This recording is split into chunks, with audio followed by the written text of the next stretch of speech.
Good morning, guys. It's Chris with Plumbing Explained, coming to you live from Southern California. Well, I guess I won't be live. It's going to be on a video. But anyways, today we're going to be installing a Moen half horsepower garbage disposal. We're going to be switching out a Badger 5 for a Moen half horsepower. This was for a customer of mine. He waited for me until I was well enough to take the job. So I gave him a big discount. I also unclogged his sink, so I'm going to add that in. I'm going to show you guys how you could potentially diagnose and unclog a soft stoppage in your own kitchen sink without having to pay a plumber to come out and do it. Many times when I was out doing service calls, did I go out to somebody's house and have to charge them to do exactly what I'm going to show you how I did in this video in probably less than 5 minutes, guys. So I'm not going to edit this video as far as speed-wise. It's all going to be real time because the video, I looked it over, it went really fast. I'm not really going to cut anything out either, so everything's just going to be kind of exactly how it was done. Keep in mind, I haven't plumbed in 6 months, so this is the first thing I've done in 6 months, okay? So I'm a little rusty. I may do something stupid. I noticed I tried to use a Phillips screwdriver to knock out a plug. Don't go too hard on me in the comments. I hope this video really helps you guys. I really hope it does. Okay, guys, we're going to jump right into this. So this customer called me out for a clogged kitchen sink initially, and the clog was right here in the baffle tee. Now, most houses here in Southern California, specifically Orange County, have what's called a two-part waste under the sink. If you have a two-compartment sink, you likely have a two-part waste. Now, in that two-part waste is the baffle tee, typically. In that baffle tee, there's a baffle, and that baffle reduces the diameter of the pipe down to like less than half. So anything you put down the sink is typically going to get caught in that baffle.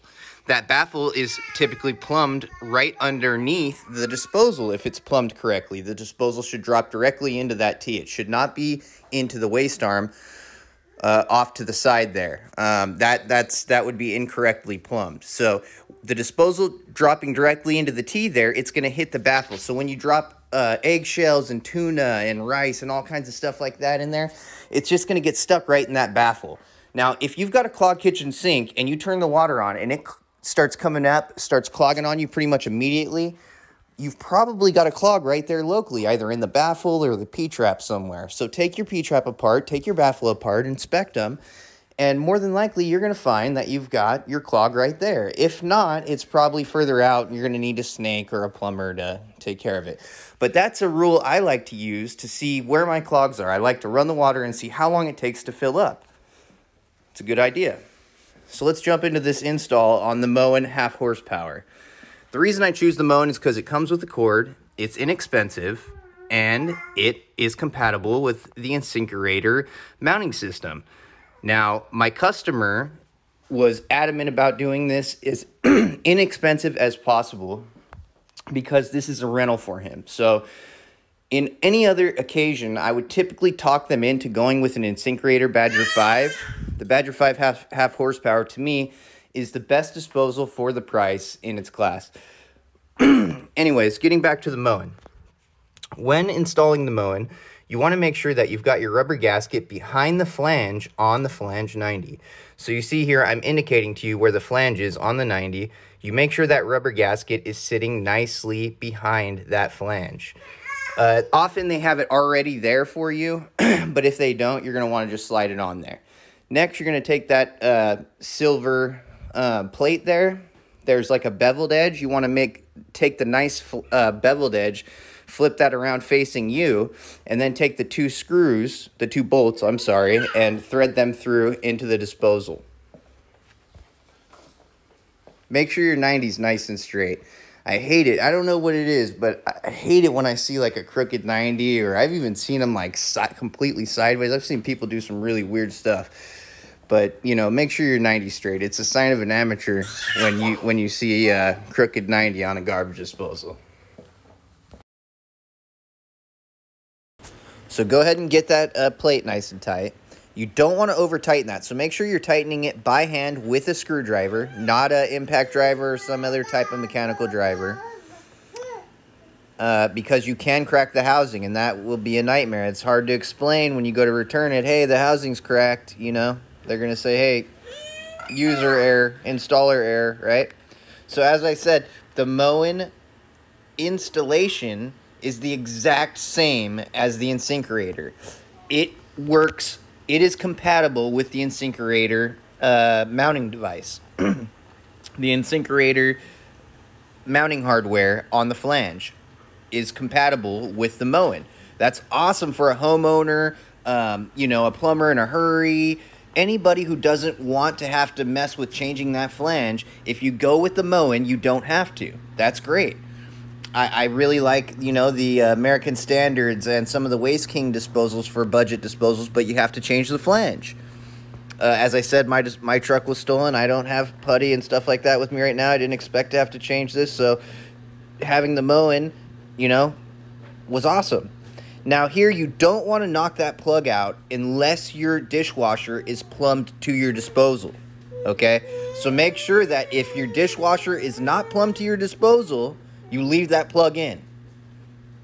In other words, if you don't have this hose that was previously attached to your other disposal that you had to remove from your disposal, if you didn't have to remove a hose from your disposal, do not knock that plug out. If you did have to remove a hose from your disposal, make sure you knock that plug out. It's very important, or your dishwasher won't drain properly.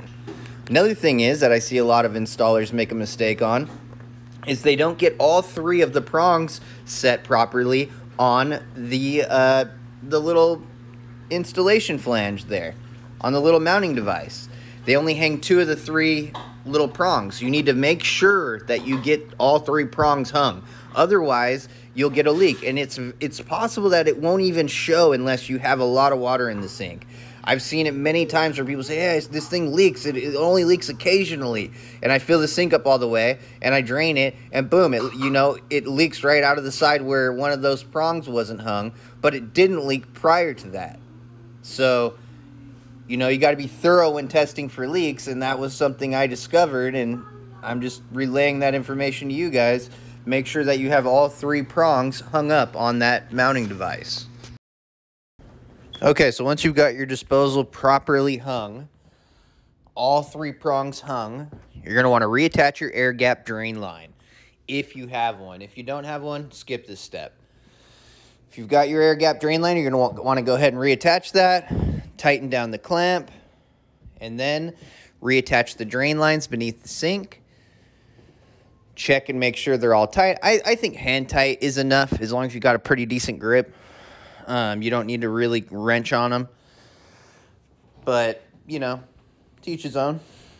Once you've got that all done, you're going to want to check for leaks. I recommend filling up both sides of the sink. Let them each drain separately. Let the side with the side with the disposal on it drain with the disposal on. If you've never done this before, I would do that, you know, 4 or 5 times. Make sure you've got no leaks. If this is not your first rodeo, once or twice, you're good to go. But, yeah, if you've never done this before, you want to be really thorough because you don't want to leave a leak under your sink. Now, this disposal is a very base model disposal, guys. You do not want to use this disposal to grind up a lot of stuff. So, like I said before, please, for your sake, refrain from putting a lot of stuff down there. You don't want to put this disposal under a lot of strain. You won't get a lot of use out of it if you do that. This thing's only going to last you 2 years tops if you put it under a lot of use. So you're going to want to be really vigilant about scraping your plates, doing things like that, you know. Another thing is it just doesn't have the chopping power that the InSinkErator does. So if you're one of those people who scrapes a lot of food off into the disposal and your disposal just grinds it up, you're not going to get away with that as much with this disposal. I mean, you might at first, but later down the road, this thing's not going to operate. The longevity of the Moen is not going to be like the InSinkErator. It's not. I've seen this model with different stickers on it many times. It's just not gonna be there. It has the removable splash guard, which is awesome. I think that's great. Only the you know, upper echelon InSinkErators have the removable splash guard. It comes with the cord attached, and it's only $100, you know, 110 with tax out the door. It's a really good price for a really good disposal. It's just not one that I recommend if you're either a large fan, you know, somebody who uses the disposal a lot. I wouldn't go with this particular disposal. That being said, guys, I hope you enjoyed the video. Make sure that you like, subscribe, comment, keep up to date with all the other videos. I'm going to try and keep dropping videos